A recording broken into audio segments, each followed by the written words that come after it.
আসসালামু আলাইকুম। Hello everyone, আশা করি তোমরা সকলেই ভালো আছো। তোমাদের সকলকেই মেডিবির পক্ষ থেকে জানাই স্বাগতম। তোমাদের সাথে আছি আমি আনিকা তাবাচ্ছুম মৃত্তিকা, প্রথম বর্ষ BSc nursing, Dhaka nursing college. আজকে আমাদের আলোচ্য বিষয় পদার্থবিজ্ঞান লেকচার 1। লেকচার 1 এর মধ্যে রয়েছে পদার্থবিজ্ঞানের প্রথম পত্রের 3টি অধ্যায়: ভৌত জগৎ, ভেক্টর ও গতিবিদ্যা। তোমরা সকলেই জানো আমাদের অ্যাডমিশনের জন্য এই 3টি অধ্যায় খুবই গুরুত্বপূর্ণ। তো চলো আর দেরি না করে শুরু করা যাক। প্রথমেই আসি ভৌত জগৎ। ভৌত জগৎ হচ্ছে আমাদের চারপাশে যা কিছু আছে, যা আমরা পঞ্চ ইন্দ্রিয়ের মাধ্যমে অনুভব করি বা অনুভব করি না, সবকিছুই আমাদের ভৌত জগৎ। ভৌত জগৎ মূলত 4টি বিষয়ের সমন্বয়ে তৈরি: স্থান, কাল, ভর ও শক্তি। কোশ্চেন যদি আসে যে ভৌত জগৎ মূলত কয়টি বিষয়ের উপর নির্ভরশীল, তাহলে হবে 4টি বিষয়ের উপর।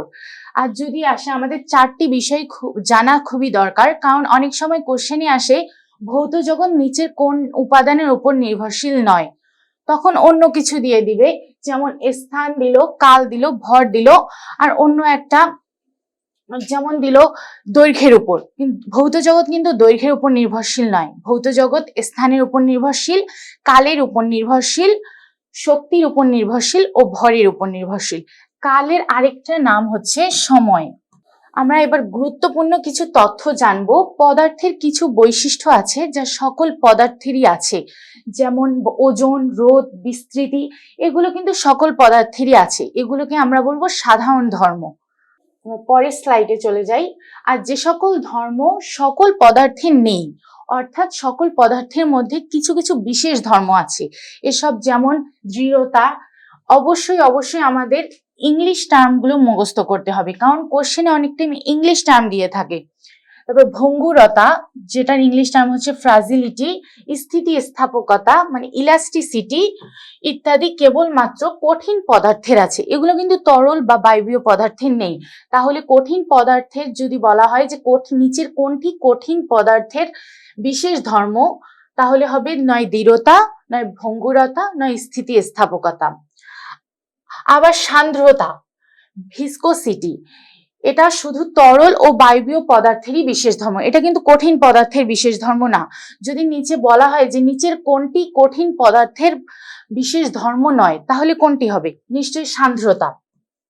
পৃষ্ঠটান বা তলটান, সারফেস টেনশন, এটা শুধুমাত্র তরল পদার্থেরই রয়েছে, তার জন্য এটি তরল পদার্থেরই বিশেষ ধর্ম। আমরা কিছু যন্ত্রের নাম পড়ব, যেমন বায়ুর চাপ মাপতে আমরা ব্যারোমিটার ব্যবহার করে থাকি, তাপমাত্রা মাপতে আমরা থার্মোমিটার ব্যবহার করে থাকি। থার্মোমিটার আমরা সকলেই দেখেছি। বায়ুর জলীয় বাষ্প মাপতে আমরা হাইগ্রোমিটার ব্যবহার করে থাকি। এবং রিঅ্যাক্টর নামক একটা যন্ত্র আছে, যেটা দিয়ে আমাদের পরমাণু নিউক্লিয়াস ভাঙা যায় এবং এর মাধ্যমে আমরা প্রচুর শক্তি পেতে পারি। আশা করি এই স্লাইডে আর কোনো সমস্যা হওয়ার কথা না। তাই আমরা পরবর্তী স্লাইডে চলে যাই। আমাদের আন্তর্জাতিক পদ্ধতির কিছু একক আছে এবং বিভিন্ন রাশি আছে। আন্তর্জাতিক পদ্ধতির একক মূলত 9টি: দৈর্ঘ্য, ভর, সময়, তাপমাত্রা, বিদ্যুৎ প্রবাহ মাত্রা, কোণ, আবার কোন দ্বিমাত্রিক আছে, আবার কোন ত্রিমাত্রিক আছে, দীপন মাত্রা, পদার্থের পরিমাণ। এগুলোর একক এবং মাত্রা আমাদের অবশ্যই জানতে হবে। ভৌত জগতের মধ্যে মাত্রা, একক, বিজ্ঞানীদের অবদান, এগুলো খুবই গুরুত্বপূর্ণ। দৈর্ঘ্যের একক কি? মিটার। ভরের একক কিলোগ্রাম বা কেজি। সময়ের একক সেকেন্ড। তাপমাত্রার একক ক্যালভিন। তাপমাত্রা কিন্তু আরো একক আছে, কিন্তু ক্যালভিনই হচ্ছে আন্তর্জাতিক পদ্ধতির একক। বিদ্যুৎ প্রবাহ মাত্রা মানে ইলেকট্রিক কারেন্টের একক হচ্ছে অ্যাম্পিয়ার। কোণ, যেটি দ্বিমাত্রিক, সেটির একক হচ্ছে রেডিয়ান, এবং যেটি ত্রিমাত্রিক সেটির একক হচ্ছে স্টেরিডিয়াম। দীপন মাত্রা, সেটির একক হচ্ছে ক্যান্ডেলা, এবং পদার্থের পরিমাপ যেটি, সেটির একক হচ্ছে মোল। এবং পরবর্তী স্লাইডে মাত্রা, কোনো একটি রাশি এবং তার মৌলিক এককের মধ্যে যখন আমরা সম্পর্ক স্থাপন করতে যাব, যে সংকেত ব্যবহার করা হয় তাকে আমরা উক্ত রাশির মাত্রা বলি। আমাদের বিগত কোশ্চেন ব্যাংক আমরা সলভ করলে দেখব মাত্রা থেকে প্রচুর কোশ্চেন আসছে, তাই পরীক্ষা দিতে গেলে অবশ্যই মাত্রা সম্পর্কে জানা খুবই গুরুত্বপূর্ণ। যেমন দৈর্ঘ্য, প্রস্থ, উচ্চতা, ব্যাসার্ধ, সরণ, দূরত্ব ইত্যাদি সকলের মাত্রা হচ্ছে এল। আবার সময়ের মাত্রা হচ্ছে টি। সময়ের মাত্রা, সময় ইন ইংলিশ কি? টাইম। টাইমের প্রথম ক্যাপিটাল অ্যালফাবেট হচ্ছে টি, তাই এটার মাত্রা হচ্ছে টি। ভরের মাত্রা এম। ভর মানে মাছ। চাপের মাত্রা, চাপ হচ্ছে একটা লব্ধ রাশি। আমরা একটু পরেই লব্ধ রাশি, মৌলিক রাশি সম্পর্কে জানবো। তাই চাপের মাত্রা M L inverse 1 T inverse 2। মাত্রাতে অবশ্যই থার্ড ব্র্যাকেট দিতে হবে।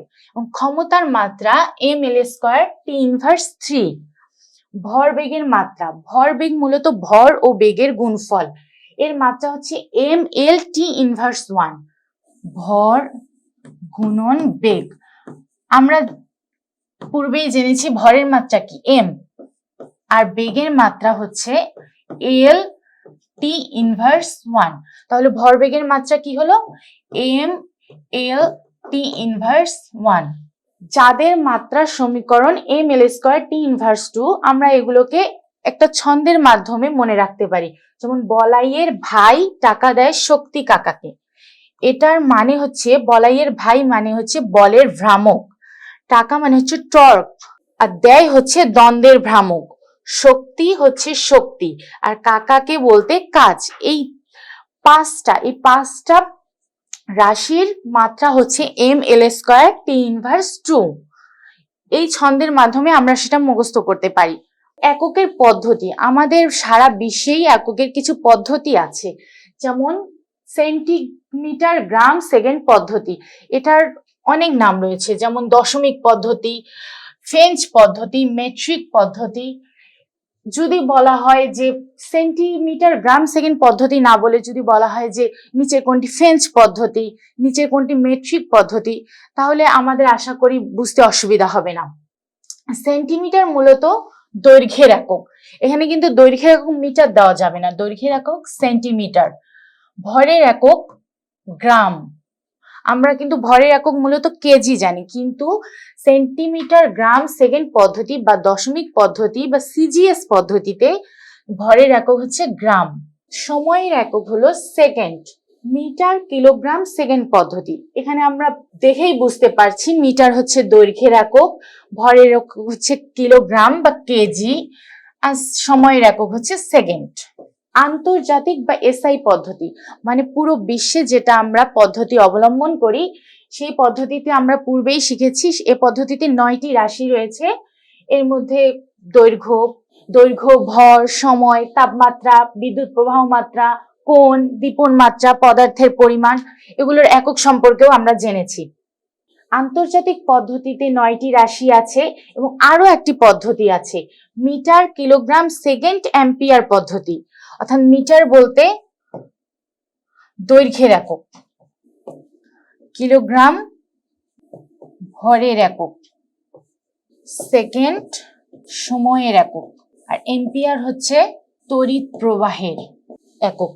একে সুসংগত পদ্ধতি বলা হয়। এই কোশ্চেনটা কিন্তু বিগত বছরের প্রশ্নেও এসছে যে নিচের কোন পদ্ধতিকে সুসংগত পদ্ধতি বলা হয়। লেখা ছিল সিজিএস, এমকেএস, এসআই নাকি এমকে, কোনটা হবে? নিশ্চয়ই এমকেএস এ, কারণ এম হচ্ছে মিটার, কেতে হচ্ছে কিলোগ্রাম, এসতে হচ্ছে সেকেন্ড, এতে হচ্ছে অ্যাম্পিয়ার। তাহলে একে সুসংগত পদ্ধতি বলা হয়, মানে এমকেএস এ কে সুসংগত পদ্ধতি বলা হয়। মৌলিক রাশি হচ্ছে 7টা। মৌলিক রাশি বলতে যে সকল রাশি আমরা সরাসরি পেয়ে থাকি, যে সকল রাশি পেতে গেলে আমাদের অন্য রাশির সাহায্যের দরকার হয় না, সেগুলোকে বলা হয় মৌলিক রাশি। আমাদের আরো এক প্রকার রাশি রয়েছে, সেটা হচ্ছে লব্ধ রাশি। লব্ধ রাশি অবশ্যই মৌলিক রাশির সাহায্য ছাড়া কখনোই সম্ভব না পাওয়া। মৌলিক রাশির সাহায্য ব্যতি রেখেই সেটি পাওয়া সম্ভব না, মৌলিক রাশিকেই তার জন্য দরকার হবে। কিন্তু মৌলিক রাশি স্বাধীন, তাকে পেতে গেলে কোনো রাশির প্রয়োজন হয় না। মৌলিক রাশি মূলত 7টা: সময়, তড়িৎ প্রবাহ, তাপমাত্রা, ভর, দীপন তীব্রতা, পদার্থের পরিমাপ, দৈর্ঘ্য।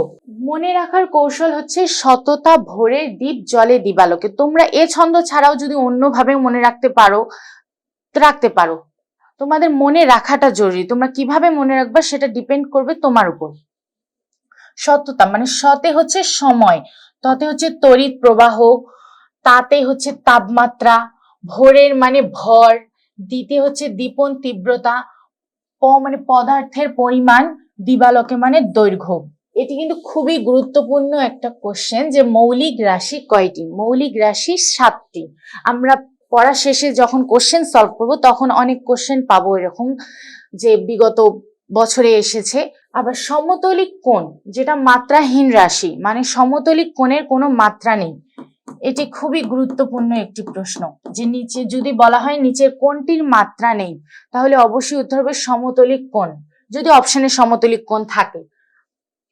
এই তথ্যগুলো খুবই গুরুত্বপূর্ণ। বিশেষ তথ্য, পানির ত্রৈধ বিন্দুর তাপমাত্রায় 1/273.16 ভাগকে 1 কেলভিন বলে। এগুলো জানার জন্য মুখস্থ করবে আর কি, কোশ্চেন সেরকম আসে না কিন্তু জেনে রাখা ভালো। 90 ভাগ প্লাটিনাম ও 10 ভাগ ইরিডিয়ামের সংকর নির্মিত দণ্ডের উপর 2টি নির্দিষ্ট দাগের মধ্যবর্তী দূরত্বকে আন্তর্জাতিক একক বলে। আমরা একটু আগেই এসআই একক পদ্ধতি পড়ে এসেছি, তাহলে আন্তর্জাতিক পদ্ধতিতে কি কি রয়েছে? 90 ভাগ প্লাটিনাম এবং 10 ভাগ ইরিডিয়াম। যদি কোশ্চেন আসে যে আন্তর্জাতিক পদ্ধতিতে কোন কোন ধাতুর মিশ্রণ আছে, 90 ভাগ ইরিডিয়াম, 90 ভাগ প্লাটিনাম এবং 10 ভাগ ইরিডিয়াম। যে পরিমাণ পদার্থের কার্বন 12 পরমাণুর 0.012 কেজি ভরের সমান পরমাণু থাকে তাকে 1 মোল বলে। আমরা মোল কিসের একক পড়ে এসেছি? পদার্থের পরিমাপের একক। দেন হচ্ছে আমরা আরো কিছু একক পড়বো। ভৌত জগৎ মূলত একক, মাত্রা, রাশি, বিজ্ঞানীদের অবদান এসব নিয়েই। চাপের একক কি? প্যাসকেল। আধানের একক কুলম্ব, পরিবাহিতার একক সিমেন্স, এক্স-রের একক রন্টজেন, কম্পাঙ্কের একক হার্জ, রোধের একক হচ্ছে ওহম, তেজস্ক্রিয়তার একক হচ্ছে বেকরেল। আরো একটি একক আছে কুরি। বিজ্ঞানী মাদাম কুরি তেজস্ক্রিয়তা আবিষ্কার করেন জন্য তার নাম অনুসারে কুরি, এর একক হচ্ছে কুরি। আর 1 কুরি সমান 3.7 ইন্টু 10⁻10 বেকরেল। লেন্সের ক্ষমতার একক হচ্ছে ডায়াপ্টার। আবার একই মাত্রা বিশিষ্ট কিছু সমীকরণ আছে যেগুলো মাত্রা একই, যেমন কাজ, শক্তি, গতিশক্তি, তাপ, টর্ক বা বলের ভ্রামক। এটার একক হচ্ছে ml² T−2। মাত্রাগুলো খুবই খুবই গুরুত্বপূর্ণ, কখন ml², কখন ml−2, ml−1, তাই খুবই ভালোভাবে এগুলো প্র্যাকটিস করতে হবে। কৌণিক ভরবেগ ও প্লাঙ্ক ধ্রুবকের মাত্রা। কৌণিক ভরবেগের মাত্রা এবং প্লাঙ্ক ধ্রুবকের মাত্রা সেম, ml² T−1। ত্বরণ ও মহাকর্ষীয় প্রাবল্য, এটার মাত্রা হচ্ছে L T−2। এভাবে আমরা মনে রাখতে পারবো যে ত্বরণের মাত্রা যা, মহাকর্ষীয় প্রাবল্যের মাত্রাও সেটা। দেন হচ্ছে ভৌত জগতে যা কিছু পরিমাপ করা হয় তাই রাশি। আমরা প্রথমে কি জানছি? রাশি হচ্ছে 2টা, মৌলিক রাশি, লব্ধ রাশি। মৌলিক রাশি হচ্ছে যে নিজে নিজেই প্রাপ্ত, তার হচ্ছে কোনো রাশির সাহায্য লাগে না, সেটি হচ্ছে মৌলিক রাশি। মৌলিক রাশি 7টি, এটা আমরা আগেই পড়ে এসেছি। পানির গভীরতা পরিমাপের একক হচ্ছে ফ্যাদম, আর 1 ফ্যাদম সমান 6 ফুট। সিজিএস এর অপর নাম মেট্রিক পদ্ধতি, ফ্রেঞ্চ পদ্ধতি, দশমিক পদ্ধতি। আন্তর্জাতিক পদ্ধতি বা এসআই পদ্ধতি চালু হয় 1960 সালে। যদি বলা হয় আন্তর্জাতিক পদ্ধতি চালু হয় কবে? 1960 সালে।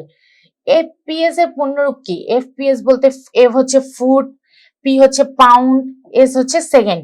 ফুট হচ্ছে দৈর্ঘ্যের একক, পাউন্ড হচ্ছে ভরের একক, সেকেন্ড হচ্ছে সময়ের।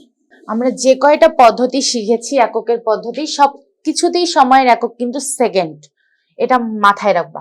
আমরা বিভিন্ন পদ্ধতিতে দৈর্ঘ্য, ভর, সময়ের একক জানি। সিজিএস পদ্ধতিতে দৈর্ঘ্যের একক হচ্ছে সেন্টিমিটার, ভরের একক হচ্ছে গ্রাম, সময়ের একক হচ্ছে সেকেন্ড। আবার এফপিএস পদ্ধতিতে দৈর্ঘ্যের একক হচ্ছে ফুট, ভরের একক পাউন্ড, সময়ের একক সেকেন্ড। এমকেএস পদ্ধতিতে দৈর্ঘ্যের একক মিটার, ভরের একক কেজি বা কিলোগ্রাম, সময়ের একক সেকেন্ড। এখন এগুলোর মধ্যে আরো একটি পদ্ধতি আছে এমকেএসএ, যেটা আমরা পূর্বে বলেছি, সেটা কিন্তু সুসংগত পদ্ধতি। এটা খুবই গুরুত্বপূর্ণ একটা কোশ্চেন যে সুসংগত পদ্ধতি কোনটি। এমকেএসএ, নট এমকেএস। এমকেএসএ এটা হচ্ছে সুসংগত পদ্ধতি। আমরা এরপর শিখবো গুরুত্বপূর্ণ পরিমাপের সম্পর্ক। আমরা যে পরিমাপ করি এত কিছু, তার জন্য কোনটির সাথে কোনটি সম্পর্কযুক্ত অবশ্যই আমাদের জানা দরকার। যেমন 1 মিলিগ্রাম সমান কত? 10⁻⁶ কিলোগ্রাম। 1 কিলোগ্রাম সমান 10⁶ মিলিগ্রাম। 1 মেট্রিক টন সমান 1000 কেজি। যদি তোমাকে বলা হয় 1 মেট্রিক টন সমান কত কেজি, তুমি বলবে 1000 কেজি। 1 হর্স পাওয়ার, আমরা হর্স পাওয়ারের অঙ্ক আসবো, কাজ ক্ষমতা শক্তি, এই অধ্যায়ে হর্স পাওয়ারের অনেক অঙ্ক রয়েছে, সেখানে এই তথ্যটা খুবই গুরুত্বপূর্ণ যে 1 হর্স পাওয়ার মানে অশ্ব ক্ষমতা। 1 অশ্ব ক্ষমতা সমান 746 ওয়াট। 1 টন সমান 1016 কেজি। এগুলো সবকিছুই মুখস্থ করতে হবে, না হলে আমরা পরবর্তীতে ছোট ছোট ম্যাথ যেগুলো আসে পরীক্ষায় সেগুলো করতে পারবো না। 1 অ্যাস্ট্রোনমিক্যাল ইউনিট সমান 1.495 × 10⁸ কিলোমিটার। 1 আলোকবর্ষ, আলোকবর্ষ কি? আলোকবর্ষ হচ্ছে দূরত্বের একক। 9.46 × 10⁻15 মিটার। অনেক সময় দেখা যায় 1 আলোকবর্ষ সমান কত কিলোমিটার আসে, এখানে তো আমরা মিটারে দিয়েছি, তাহলে 1 আলোকবর্ষ সমান 9.46 × 10⁻12 কিলোমিটার। আমরা কিলোমিটার বড় না মিটার? অবশ্যই কিলোমিটার বড়। আমরা যে কোনো একটা মনে রাখলেই আমরা আরেকটা বের করতে পারবো। যেমন আমরা যদি জানি যে 1 আলোকবর্ষ সমান 9.46 × 10⁻15 মিটার, সেখান থেকে আমরা কিলোমিটার বের করব কিভাবে? যে আমরা বের করব মিটার যেহেতু ছোট, কিলোমিটার সেহেতু বড়। তোমরা সব সময় মনে রাখবা যে আমরা যখন ছোট থেকে বড়তে যাব, ছোট একক থেকে বড়তে, সাধারণত আমরা ছোটকে যদি বড় করতে চাই সেক্ষেত্রে গুণ করে বাড়াই, কিন্তু এককের ক্ষেত্রে ছোট থেকে যখন বড়তে যাব তখন ভাগ করব। অর্থাৎ এখন যদি আমরা 9.46 × 10⁻12 কে মিটারকে কিলোমিটারে করতে চাই, 9.46 × 10⁻12 কিলোমিটার, আমরা কি জানি যে 1 কিলোমিটার সমান 1000 মিটার। 1 কিলোমিটার সমান 1000 মিটার। তাহলে আমরা এটা কি করব? 1000 দিয়ে কি করব? 1000 দিয়ে যদি আমরা কিলোমিটারে বের করতে চাই, মিটার থেকে কিলোমিটার, অর্থাৎ ছোট থেকে বড় করতে চাই, তাহলে আমাদের ভাগ করতে হবে। তার মানে 9.46 × 10⁻15 মিটার কে 1000 দিয়ে ভাগ করব। তাহলে কি আসবে? তাহলে 9.46 × 10⁻15 × 10⁻³ কিলোমিটার। এখানে তখন মিটার হবে না, তাহলে আসবে 9.46 × 10⁻12 কিলোমিটার। কারণ 15 থেকে 3 গেলে কত হয়? 12 হয়। আর আমরা জানি সূচকের ক্ষেত্রে যখন গুণ থাকবে তখন পাওয়ার গুলো যোগ হবে। তাই আমরা 15 আর -3 যদি যোগ করি, 15 - 3, তাহলে 15 - 3, তাহলে কত হবে? 12। আশা করি এই স্লাইডে কোনো প্রবলেম হওয়ার কথা না, তোমরা বুঝতে পেরেছো। আমরা চলে যাব নেক্সট স্লাইডে। আমাদের ভৌত জগতে বিজ্ঞানীদের অবদান খুবই গুরুত্বপূর্ণ। এখান থেকে প্রশ্ন আসেনি এটা হয়নি, তাই এই টপিকটা খুবই খুবই খুবই ভালোভাবে পড়তে হবে। তাই বিজ্ঞানীদের অবদানের মধ্যে থ্যালিস, যিনি বিশ্বের প্রথম বিজ্ঞানী। তাহলে বিশ্বের প্রথম বিজ্ঞানী কে? বিজ্ঞানী থ্যালেস। সূর্যগ্রহণ সম্পর্কিত ভবিষ্যৎবাণীর জন্য যিনি বিখ্যাত। তাহলে যদি কোশ্চেনে আসে যে সূর্যগ্রহণ সম্পর্কিত বাণীর জন্য কে বিখ্যাত? বিজ্ঞানী থ্যালেস, বিজ্ঞানী আর্কিমিডিস, বিজ্ঞানী নিউটন, নাকি বিজ্ঞানী গ্যালিলিও? অবশ্যই বিজ্ঞানী থ্যালেস। নেক্সট হচ্ছে আর্কিমিডিস। আর্কিমিডিস হচ্ছেন তিনি লিভারের নীতি ও উদস্থিতি বিদ্যার সূত্র আবিষ্কার করেন। এবং গোলীয় দর্পণের সাহায্যে আগুন জ্বালানোর কৌশল আবিষ্কার করেন। তাহলে আগুন জ্বালানোর কৌশল কে আবিষ্কার করেন? আর্কিমিডিস। তাই বিজ্ঞানীদের অবদান না জানলে আমরা এই কোশ্চেনগুলোর উত্তর দিতে পারবো না। আর একটি কোশ্চেনের স্কিপ করা মানে অনেক কিছু। আমাদের একটা কোশ্চেনের মার্ক আমাদের চান্স দিতেও পারে, আবার চান্স পাওয়াটা কেড়ে নিতেও পারে। গ্যালিলিও আধুনিক জ্যোতির্বিজ্ঞানের জনক। তাহলে আধুনিক জ্যোতির্বিজ্ঞানের জনক কে? গ্যালিলিও। পড়ন্ত বস্তুর সূত্র আবিষ্কার করেন। পড়ন্ত বস্তুর সূত্র কয়টি? 3টি। এটাও আমরা কিছুক্ষণ পর জানবো। পড়ন্ত বস্তুর সূত্র তিনি আবিষ্কার করেন। যৌগিক অণুবীক্ষণ যন্ত্র আবিষ্কার করেন। দোলক ঘড়ি স্মৃতিবিদ্যার ভিত্তি স্থাপন করেন। তাহলে গ্যালিলিও অনেক কিছুই করেন। তিনি আধুনিক জ্যোতির্বিজ্ঞানের জনক, পড়ন্ত বস্তুর সূত্র আবিষ্কার করেন, যৌগিক অণুবীক্ষণ যন্ত্র আবিষ্কার করেন, দোলক ঘড়ি স্মৃতিবিদ্যার ভিত্তি স্থাপন করেন। আবার রজার বেকন, ইনি পরীক্ষামূলক পদ্ধতির প্রবক্তা। তাহলে পরীক্ষামূলক পদ্ধতির প্রবক্তাকে? বিজ্ঞানী রজার বেকন। আইজ্যাক নিউটন, আমরা নিউটনের নাম সবাই শুনেছি। নিউটনের নাম শুনলেই আমাদের আপেলের কথা মনে পড়ে। বলবিদ্যার জনক তিনি। ক্যালকুলাস আবিষ্কার করেন, লেন্সের সূত্র আবিষ্কার করেন, প্রতিফলক টেলিস্কোপ আবিষ্কার করেন, আলোর কণিকা তত্ত্বের প্রবক্তা। ইনি অনেক কিছু আবিষ্কার করেন। বলবিদ্যার জনককে? বিজ্ঞানী নিউটন। ক্যালকুলাস আবিষ্কার করেন কে? ক্যালকুলাস আবিষ্কার করেন আইজ্যাক নিউটন। ক্যালকুলাসের কোশ্চেনটা অনেকবার অনেক অ্যাডমিশনে এসেছে, মেডিকেল বলো, নার্সিং, সব ক্ষেত্রেই আসছে যে ক্যালকুলাস কে আবিষ্কার করেন? বিজ্ঞানী গ্যালিলিও, বিজ্ঞানী নিউটন, বিজ্ঞানী আর্কিমিডিস, নাকি বিজ্ঞানী কোপার্নিকাস? নিশ্চয়ই হবে আইজ্যাক নিউটন। লেন্সের সূত্র আবিষ্কার করেন, প্রতিফলক টেলিস্কোপ আবিষ্কার করেন, আলোর কণিকা তত্ত্বের প্রবক্তা। তাহলে আলোর কণিকা তত্ত্বের প্রবক্তাকে? বিজ্ঞানী নিউটন। বিজ্ঞানী গ্যালিলিও কিন্তু না। এছাড়াও বইয়ে আমাদের অনেক অনেক বিজ্ঞানী রয়েছেন, তাদের অবদানগুলো অবশ্যই পড়তে হবে। আমি গুরুত্বপূর্ণ কয়েকজন বিজ্ঞানীর কথা এখানে বলেছি। নেক্সট আমরা চলে আসি পরিমাপের সময় মূলত কয় ধরনের ত্রুটি আছে। ত্রুটি বলতে আমাদের পরিমাপ করার টাইমে অনেক সময় দেখা যায় যে কিছু ভুল হয়ে থাকে, সেটাই মূলত ত্রুটি। আমাদের 5 ধরনের ত্রুটি আছে। কয় ধরনের? 5 ধরনের। যান্ত্রিক ত্রুটি, পর্যবেক্ষণ, যান্ত্রিক ত্রুটি, পিছট ত্রুটি। পিছট ত্রুটির অপর নাম কি? ব্যাকলাশ ত্রুটি। ব্যাকলাশ ত্রুটি। তারপরে আছে পরিবেশগত ত্রুটি, এলোমেলো ত্রুটি, পুনরাবৃত্ত ত্রুটি। তা যান্ত্রিক ত্রুটি আবার কত প্রকার? যান্ত্রিক ত্রুটি আবার 3 প্রকার। এর মধ্যে যান্ত্রিক ত্রুটি আর পর্যবেক্ষণ ত্রুটি, এই দুইটা ত্রুটি খুবই গুরুত্বপূর্ণ। এই দুইটা ত্রুটির আবার প্রকারভেদ গুলো আরো বেশি গুরুত্বপূর্ণ, তাই এগুলো মনে রাখা জরুরি। তো যান্ত্রিক ত্রুটি হচ্ছে 3 প্রকার। শূন্য ত্রুটি। শূন্য ত্রুটি কোথায় কোথায় হয়? Slide callipers. স্লাইড ক্যালিপার্স যন্ত্র নিশ্চয়ই আমরা দেখেছি। ভার্নিয়ার স্কেল, স্ক্রু গজ, স্প্রোমিটার। আবার পিছট ত্রুটি। পিছট ত্রুটির অপর নাম কি? ব্যাকলাশ ত্রুটি। এটা হয় স্ক্রু আর নাটে। কোশ্চেনে যদি পিছট ত্রুটি না দিয়ে থাকে যে নিচে কোনটি ব্যাকলাশ ত্রুটি, তখন তো যে জানবে না সে অবশ্যই ভাববে যে এটা আবার কোন ত্রুটি, এটা তো বইয়ে নেই। কিন্তু আমাদের অপর নামগুলো অবশ্যই জানতে হবে যে একটা ত্রুটিরই আবার অনেকগুলো নাম আছে। যেমন পিছট ত্রুটির নাম হচ্ছে ব্যাকলাশ ত্রুটি। এটার কোথায় দেখা যায়? স্ক্রু এবং নাটে দেখা যায়। আবার 3 নম্বর হচ্ছে লেভেল ত্রুটি। লেভেল ত্রুটি কোথায় দেখা যায়? নিক্তি, কম্পন, বিক্ষেপ, চুম্বকমান যন্ত্র, গ্যালভানোমিটার, এসবে দেখা যায়। তাহলে যান্ত্রিক ত্রুটি মূলত কত প্রকার? 3 প্রকার। শূন্য ত্রুটি, পিছট বা ব্যাকলাশ ত্রুটি, লেভেল ত্রুটি।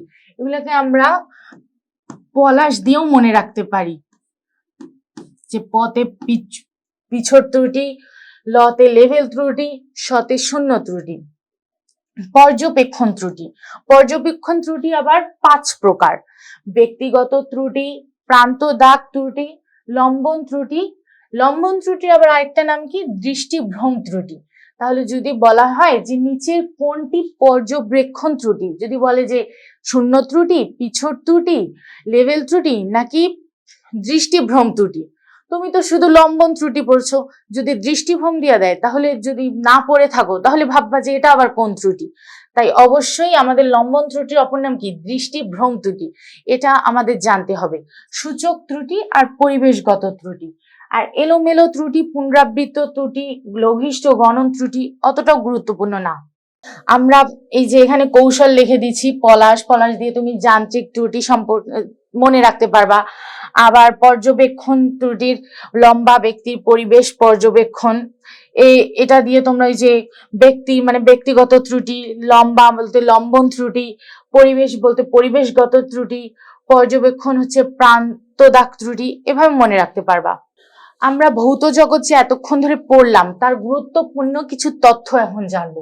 ভৌত জগতের কয়টি উপাদান? 4টি উপাদান। কি কি ছিল? স্থান, কাল, ভর ও শক্তি। কালকে আবার কিন্তু সময় বলা হয়। কেউ আবার ভাবিও না যে সময় আরেক জিনিস, কাল আরেক জিনিস। অবশ্যই না, সময় মানেই হচ্ছে কাল। আবার মৌলিক একক 3টি। কি কি একক? দৈর্ঘ্যের একক, ভরের একক, সময়ের একক। আইনস্টাইন নোবেল পান ফটোতড়িৎ ক্রিয়া ব্যাখ্যা করার জন্য। এটি খুবই গুরুত্বপূর্ণ।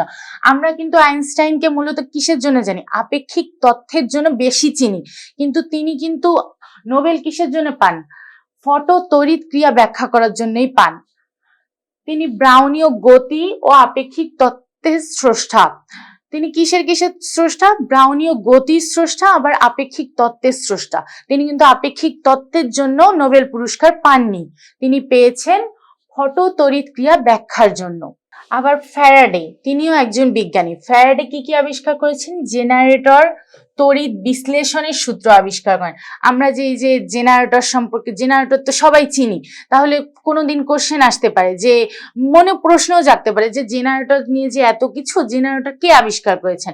আইনস্টাইন, গ্যালিলিও, নিউটন, এদের তো আমরা চিনি, কিন্তু ফ্যারাডে তিনিও কিন্তু একজন বিজ্ঞানী, তিনি আবিষ্কার করেন হচ্ছে জেনারেটর। সূর্য কেন্দ্রিক সৌরজগতের ধারণা দেন কোপার্নিকাস।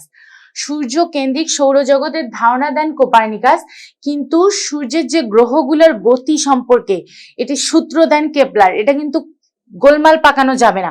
সূর্য কেন্দ্রিক সৌরজগতের ধারণা দেন কোপার্নিকাস এবং সূর্যের গ্রহগুলোর গতি সম্পর্কে যে সূত্র সেটি দেন কেপলার। তারপর আধুনিক বিজ্ঞানের জনক কে? গ্যালিলিও। আধুনিক বিজ্ঞানের জনক গ্যালিলিও। আর্কিমিডিস গ্যালিলিওকে বলেছিলেন আধুনিক বিজ্ঞানের চমক। তিনি এত কিছু আবিষ্কার করেছেন, তার জ্ঞান দেখে বিজ্ঞানী আর্কিমিডিস তাকে আধুনিক বিজ্ঞানের চমক হিসেবে আখ্যায়িত করেন। পাইয়ের মান, পাই 22/7। পাইয়ের মান কত? 22/7। আমরা কিন্তু আরো একটা পাইয়ের মান জানি, কি? 3.1416। এটি কে নির্ণয় করেন? এটি নির্ণয় করেছেন বিজ্ঞানী ভাস্কর আচার্য। এই পাইয়ের মান নির্ণয় করেন ভাস্কর আচার্য। নিক্তি আনুভূমিক না হলে কি ত্রুটি হয়? নিক্তি আনুভূমিক না হলে লেভেল ত্রুটি হয়। আমরা কি পড়েছি? লেভেল ত্রুটি কোন ত্রুটির অন্তর্ভুক্ত? লেভেল ত্রুটি ছিল যান্ত্রিক ত্রুটির অন্তর্ভুক্ত। যান্ত্রিক ত্রুটির একটি প্রকারভেদ হচ্ছে লেভেল ত্রুটি। তাহলে লেভেল ত্রুটি যদি নিক্তিতে দেখা যায় তো লেভেল ত্রুটি, আর লেভেল ত্রুটি হচ্ছে নিক্তি আনুভূমিক না হলে লেভেল ত্রুটি হয়। তাই আমরা পড়ছি কি? নিক্তি, চুম্বকমান নিক্ষেপ যন্ত্র, গ্যালভানোমিটার, এসবে হচ্ছে লেভেল ত্রুটি দেখা যায়। লম্বন ত্রুটি, লম্বন ত্রুটি হচ্ছে পর্যবেক্ষণ ত্রুটি। এটাও আমরা পড়েছি যে পূর্বের স্লাইডে আমরা কি পড়েছি? পর্যবেক্ষণ ত্রুটি 5 প্রকার: ব্যক্তিগত ত্রুটি, প্রান্ত দাগ ত্রুটি, লম্বন ত্রুটি, দৃষ্টিভ্রম ত্রুটি। এখন যদি আসে যে লম্বন ত্রুটির অপর নাম কি, তাহলে সেটি হবে দৃষ্টিভ্রম ত্রুটি। লম্বন ত্রুটির একটি অপর নাম রয়েছে আবার পিছট ত্রুটি, এটিরও একটি অপর নাম হচ্ছে পিছট ত্রুটি বা ব্যাকলাশ ত্রুটি। এগুলো কিন্তু গোজামিল করা যাবে না যে একটা আরেক জায়গায়, যেমন যদি ভাবো যে পিছট ত্রুটির অপর নাম বুঝি লম্বন ত্রুটি, এগুলো হবে না। তুমি হচ্ছে বারবার প্র্যাকটিস করার মাধ্যমে তোমাকে এগুলো ঠিক করতে হবে, আয়ত্তে আনতে হবে। আর ভৌত জগৎ মূলত মুখস্থই বেশি। আর আমাদের নার্সিং অ্যাডমিশনে যেহেতু ক্যালকুলেটর ব্যবহার করা যায় না, সেহেতু ওই রকম বড় টাইপের ম্যাথও দিবে না যে তোমাকে সে করতে করতে 1-2 পৃষ্ঠা শেষ করতে হচ্ছে, এইরকম না। তোমাকে থিওরি বেশি দিবে, আর কিছু যেটা ছোটখাটো ম্যাথ সেটা আমি শিখাই দেবো। নিক্তি আনুভূমিক না হলে লেভেল ত্রুটি হয়। লম্বন ত্রুটি হচ্ছে পর্যবেক্ষণ ত্রুটি। আর্কিমিডিস গ্যালিলিওকে আধুনিক বিজ্ঞানের চমক বলে আখ্যায়িত করেন। এটা আমি পূর্বেই বলেছি যে আর্কিমিডিস, যদি কোশ্চেন আসে কোন বিজ্ঞানী গ্যালিলিওকে বিজ্ঞানের চমক বলেছেন, তাহলে আর্কিমিডিস গ্যালিলিওকে বিজ্ঞানের চমক বলেছেন, আধুনিক বিজ্ঞানের চমক বলেছেন। আশা করি এই স্লাইডে প্রবলেম হবে না। তোমরা এগুলো গুরুত্বপূর্ণ তথ্য অবশ্যই মুখস্থ করতে হবে বা বুঝে বুঝে পড়বা, নিশ্চয়ই বুঝতে পারবা।